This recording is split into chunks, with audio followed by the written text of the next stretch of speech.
Shalom, shalom. First and foremost, I want to give all praise, honor, and glory to Yahweh, Bahashem Yahushai, Bahashem Rakakadash. Double honors to the elders and the apostles of Great Millstone.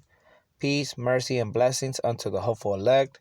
The Israelites of the Bible are the so-called blacks, Hispanics, and Native Americans. And the title for this lesson will be Neither Jew nor Greek. Now, what I have noticed is that when the southern tribe and the northern tribe are out there in the highways and hedges, speaking the truth, trying to wake up the hopeful elect to letting them know that the so-called blacks, Hispanics, and Native Americans are the Israelites from the Bible. That a lot of Christian people always bring the verse, the book and the verse, Galatians chapter 3, verse 28. So if we go to it, to read it, this is the book of Galatians chapter 3, verse 28. There is neither Jew nor Greek. There is neither bond nor free. There is neither male nor female. For ye are all one in Christ Jesus, which in the Paleo Hebrew will be Hamashiach Yahushai. But if you go to the book of Psalms, chapter 147,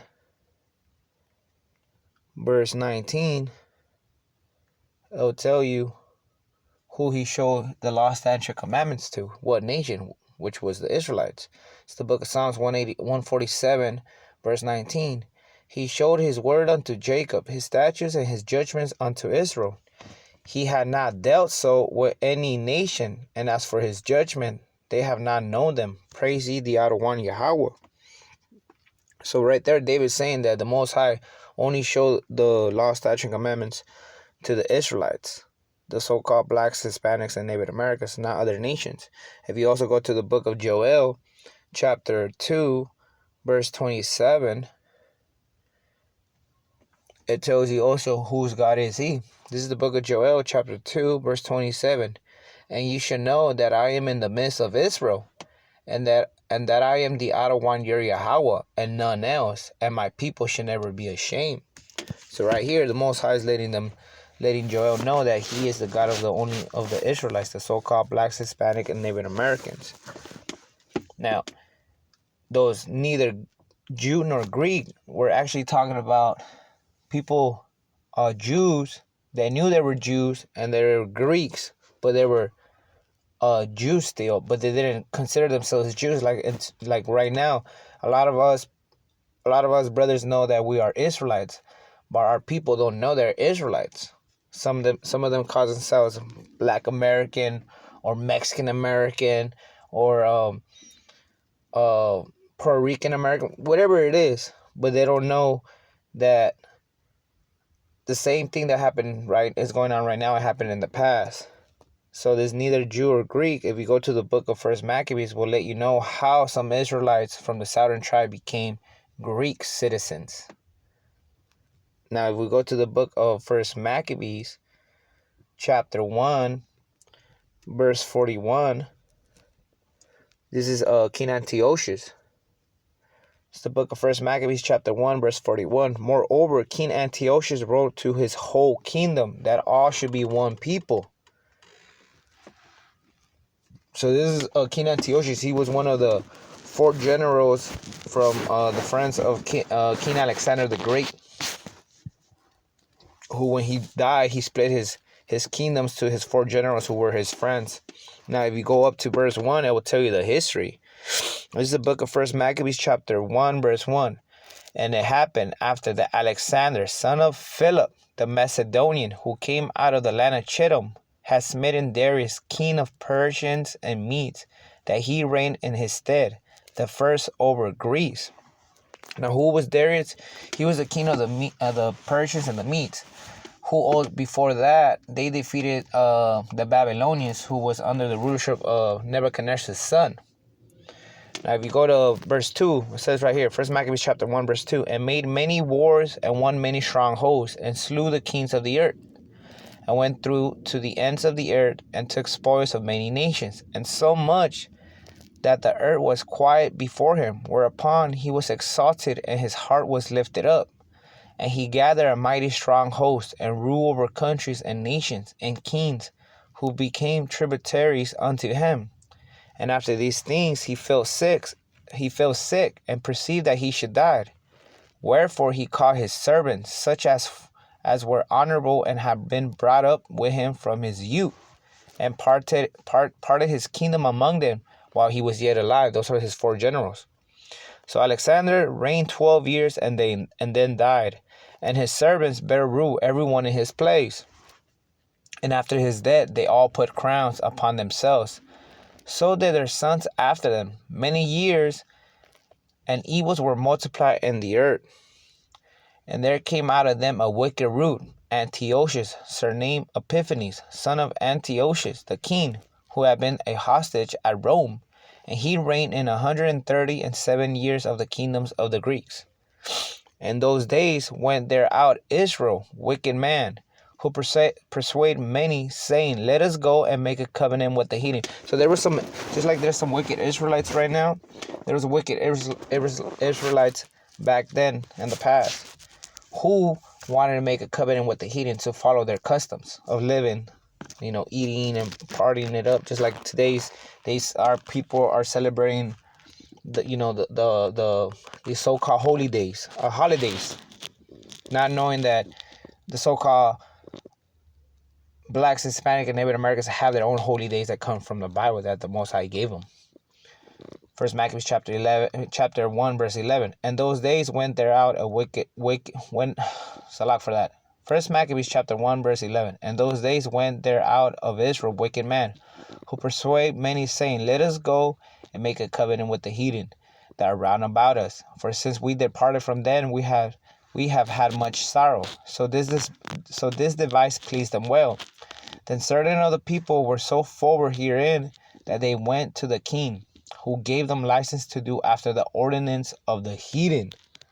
Whereupon they built a place of exercise at Jerusalem, according to the customs of the heathen, and made themselves uncircumcised, and forsake the holy covenant, and joined themselves to the heathens, and were so to do mischief. So right here, the Israelites got into the customs of the heathens, which were the Greeks. So that's why that Galatians chapter 3 verse 28, there's neither Jew nor Greek. Paul was actually talking about Judah, but also talking about other Judah Akims that didn't know they were Jews, but they were calling themselves Greeks, or they were following the customs of the Greeks, the customs of it. Now, if we go to the book of First Maccabees, go all the way down to First Maccabees chapter 1 verse 41, it keeps telling you what happened. First Maccabees chapter 1 verse 41. Moreover, King Antiochus wrote to his whole kingdom that all should be one people, and everyone should leave his law. So all the heathen agreed according to the commandments of the king. Yea, many also of the Israelites consented to his religion and sacrificed unto idols and profaned the Sabbath. So this is pretty much when, Israel was going off. They've been going off. Even if you read in the book of Judges, they have always been going off. Even Moses knew that after they got into the promised land with milk and honey, they were going to go off, because Israel is a rebellious nation. Verse 44. For the king has sent letters by messengers unto Jerusalem and the cities of Judah, that they should follow the strange laws of the land. Just like right now. Right now, the so-called Blacks, Hispanics, and Native Americans are following the strange laws of the land. Verse 45. And forbid burnt offerings and sacrifice and drink offerings in the temple, that they should profane the Sabbath and festival days, and polluted the sanctuary and the holy people, set up altars and groves and chapels of idols, and sacrifice swine flesh and unclean beast. So right here, pretty much the Israelites were going off. You could read that they were pretty much going off with the law, statute, commandments that the Most High gave them to them in the book of Exodus chapter 20. It tells you that they shouldn't have any idols, or in the book of Leviticus that there's certain food or unclean beasts they shouldn't be eating or touching. If you go to the book of Leviticus chapter 20 verse 22, it tells you. This is the book of Leviticus chapter 20 verse 22. You should therefore keep all my statutes and all my judgments, and do them, that the land whither I bring you to dwell therein spew you not out. And you should not walk in the manners of the nation which I cast out before you. for they committed all these things, and therefore I abhor them. So before they got to the promised land, the people, there was another nation that was living there, so the Most High threw them out of the land so they could give the land to the Israelites, because they were going off, they were doing unclean stuff. Leviticus chapter 20 verse 24. But I have said unto you, you shall inherit their land, and I will give it unto you to possess it, a land that floweth with milk and honey. I am the Adonai your Yahweh, which have separated you from other people. Verse 25 right here. Ye should therefore put difference between clean beasts and unclean, and between unclean fowls and clean. And you should not make your souls abominable by beasts, or by fowl, or by any manner of living thing that creepeth on the ground, which I have separated from you as unclean. Verse 26. And you should be holy unto me, for I, the Adonai Yahweh, am holy, and I have severed you from other people, that you should be mine. So we are the Most High's portion. We are his inheritance. Now we go back to the first Maccabees, chapter 1, verse 48. It'll tell you right there. Verse 47. So look for that.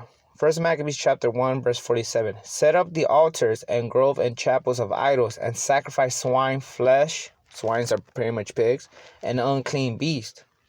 That they should also leave their children uncircumcised, and make their souls abominable with all manner of uncleanness and profanation, to the end they might forget the law and change all the ordinance.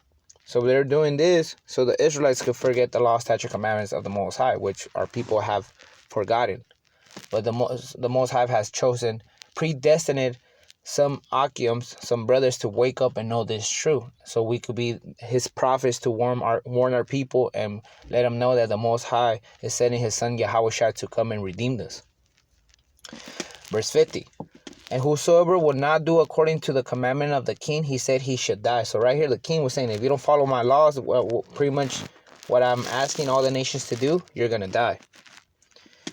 Verse 51. And the same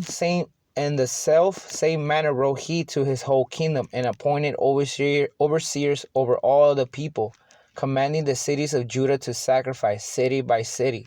That many of the people were gathered unto them, to wit, everyone that forsook the law, and so they committed evils in the land. So pretty much our people started going off. The Judahites started going off from the southern tribes. Now if we go to 2 Maccabees, it tells you more about what was going on, how our people were going off and following the Greeks customs, and that's how they started calling themselves Greeks also, and how it was unlawful for them to call themselves Jews. It's the book of 2 Maccabees chapter 6 verse 1. Not long after this, the king sent an old man of Athens to compel the Jews to depart from the laws of their fathers, and not to live after the laws of Yahweh, and to pollute also the temple in Jerusalem, and to call it the temple of Jupiter Olympius, and that in Garasim of Jupiter, the defender of strangers, as they did desire that dwell in that place. The coming in of this mischief were sore and grievous to the people. So our people didn't like that one bit, because they were destroying the temple. They were defiling the temple. So like for that, they were defiling the temple. Verse 4. For the temple was filled with riot and reveling by the Gentiles, who dealt with harlots and had to do with women within the circuit of the holy place, and besides that brought in things that were not lawful. The altar also was filled with profane things, which the law forbid. Neither was it lawful for a man to keep Sabbath days or ancient feasts, or to profess himself at all to be a Jew. So pretty much they were making the Israelites not be able to keep the Sabbath days. That's the day of rest. The ancient feasts, pretty much the actual holy days of the Most High Yahweh, and to profess to call themselves Jews. Verse 7. In the days of the king's birth, every month they were brought by bitter constraint to eat of the sacrifice, and when the feast of Bacchus was kept, the Jews were compelled to go in procession to Bacchus carrying live. Verse 8, moreover, there went out a decree to the neighbor cities of the heathen by the suggestion of Ptolemy against the Jews, that they should observe the same fashion and be partakers of their sacrifice. And who would not conform themselves to the manners of the Gentiles should be put to death, that might a man have been seen the present misery. So if they weren't doing, pretty much being the same fashions and be partakers of their sacrifice, they were going to be put to death. For there were 2 women brought who had circumcised their children, who when they had openly led around about the city, the babes hanging at their breasts, they cast them down headlong from the wall. Damn. Verse 11, and others that had run together into caves nearby to keep the Sabbath day secretly. So there was our people trying to keep the Sabbath on secretly, running into caves. Being discovered to Philip, were all burned together, because they made a conscience to help themselves for the honor of the most sacred day. So they got burned up. Our people were getting burned up. Not were they only getting burned up for keeping the Sabbath day, they were also, they cutting the babies that got circumcised. Damn. Now, if you go to the book of Romans, chapter 1, verse 7, this is Paul talking to the Israelites that were living in Rome, but they didn't know they were Israelites because they were calling themselves Roman citizens. This is the book of Romans, chapter 1, verse 7. To all that be in Rome, beloved of Yahweh. Now, if you look up that word beloved, you could see who is he talking to. This is the book of Baruch in the Apocrypha. Baruch, chapter 3, verse 36. He had found out all the way of knowledge, and had given it unto Jacob his servant, and to Israel his beloved. So who was that beloved that Paul was talking to in chapter 1, verse 7? He was talking about the Israelites, Israel. Again, Romans chapter 1, verse 7. To all that be in Rome, beloved of Yahweh, called to be saints. Who are his saints? Well, we could back that up with Psalms 50, verse 5. This is the book of Psalms, chapter 50, verse 5. Gather my saints together unto me, those that had made a covenant with me by sacrifice. Who was that covenant made with? It was the Israelites. And what was the sacrifice? We could go to Leviticus chapter 7, verse 37.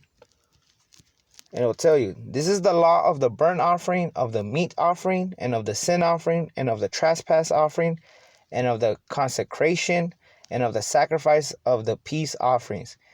Verse 38, which the Adonai Yahweh commanded Moses in Mount Sinai, and the day that he commanded that the children of Israel to offer their oblations unto the Adonai Yahweh in the wilderness of Sinai. So who was those sacrifice offerings? The Israelites. And the covenant, the Israelites. Now, we go back to Romans chapter 1, verse 7. We will read it again. Romans chapter 1, verse 7. To all that be in Rome, beloved of Yahweh. Who is that beloved? Israel. Beloved of Yahweh, called to be saints. Who are those saints? Israel. We can also back it up with the book of Psalms, chapter 148, verse 14. This is the book of Psalms, chapter 148, verse 14. He also exalted the horn of his people. Who are his people? The Israelites. The praise of all his saints. Who are his saints? It's going to tell you right here. Even of the children of Israel, a people near unto him. Praise ye the Adonai Yahweh. So we go back to Romans chapter 1, verse 7. We know who Paul is talking to. Paul, a servant of Yahweh Shai, called to be an apostle, servant unto the gospel of Yahweh. Verse 7. To all that be in Rome, beloved of Yahweh, called to be saints. Who's that beloved? Israel. Who are the saints? Israel. Grace to you and peace from Yahweh our Father and the Adonai Yahweh Shai. So that neither Jew nor Greek, he was not only talking about Jews and the actual Greek nation. He was talking about Jews, Judah, and he was talking about the Judas, some of the southern tribe who were calling themselves Greeks. So again, there's neither Jew nor Greek. He's talking about the Israelites. Hopefully this lesson has been edified, and I want to give all praise, honor, and glory to Yahweh, Bahashem, Yahweh Shai, Bahashem, Rakakadash. Shalom.